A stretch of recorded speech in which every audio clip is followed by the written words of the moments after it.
Hi everybody, David Lewis. You have got to be kidding me. Now, I know we're not all perfect, and sometimes we make mistakes, and sometimes things slip through the cracks.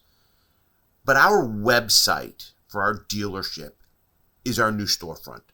This is where most people begin their shopping process, or where they go to make appointments for service. They come to our website.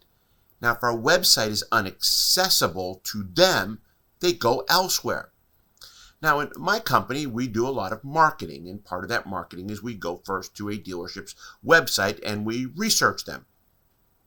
And the other day I was talking to my marketing team, and they told me that at least twice a day when they go to a dealership website, this is what they get. And primarily what this is stating is that the website is not secure.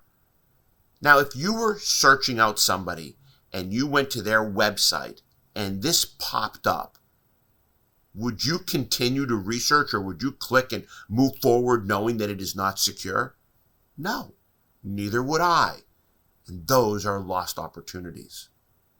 So please take a minute and research your website. And you've got to be careful.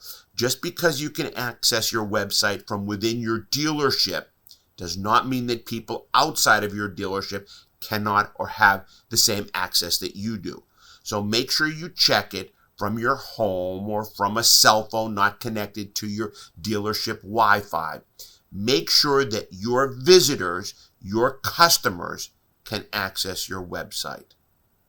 And we wonder why sometimes we're not making as much money as we should. Good luck, everyone.